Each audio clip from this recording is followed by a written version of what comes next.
Hello. Hey, it's Greg here. Well, it's going to be another one of my not so great looking videos, but the ideas seem like they're okay. This is my second one about exercising with air, and the idea is that instead of lifting weights, you can actually lift air. So for example, right now I'm lifting some air with my hands. Turn them over and I'm lifting air. And I found that if I really get into this idea, I can, I'll try to see, I can actually step back and kind of lift air. Well, I guess you're not going to be able to see my whole body, but I'm on my tiptoes. I am lifting air. And there's something about this that makes me naturally go up on my tiptoes a great deal. Maybe not constantly, but for some reason when I lift air, I rise. Maybe you can tell, like there I went back down on the soles of my feet, but now I'm back up on my tiptoes. And it's not purposely done to look like ballet, but it does feel like it kind of looks like that. So, and basically it's just moving whatever feels right, like you're lifting air, is what I do. It's just whatever feels right. And it tends to be rather graceful, soft movements.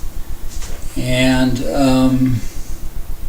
it's pretty good exercise. I do think it keeps my weight down, and it does tire me out. So I think it qualifies as exercise.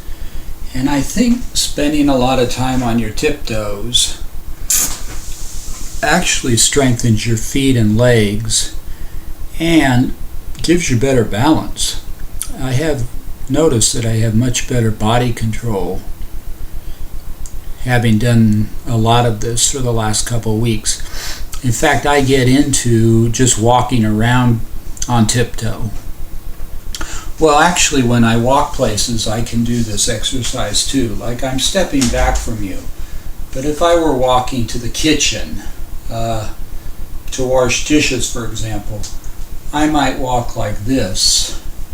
I'm sort of lifting the air as I go. And again, it's just whatever feels like you're lifting the air. Now I'm walking backwards. I am on my tiptoes. Sometimes I am lifting my leg, but you can't see it very well. There you see just my knee coming into screen. In that case, I'm lifting air with my leg and my hands there. And it's sort of, again, what feels right. It happens, I'm not deliberately making it look graceful. It just feels like that's where this exercise goes. And it's been kind of interesting. It's caused me to read more about ballet on the net. Like I say, I don't set out to do ballet, but it feels like it looks like that. So I've been reading a little bit about ballet, and that's been enriching to my knowledge of the world. So, yeah, and it's interesting to try to do things while you stand on tiptoe. It can be a good challenge to your balance. And you get better at it, of course, with practice. And I'm also playing with trying to go right up on the tips of my toes. I don't know if it's possible. I can stand on what they call tiptoe, but my toes are still, my foot is still sort of bent down at the toes. But if I went straight up on the tips of the toes, I tend to collapse one way or the other. But maybe with time I'll get better at it. So that's the idea. You may use it, you may not. You may laugh at it, you may not.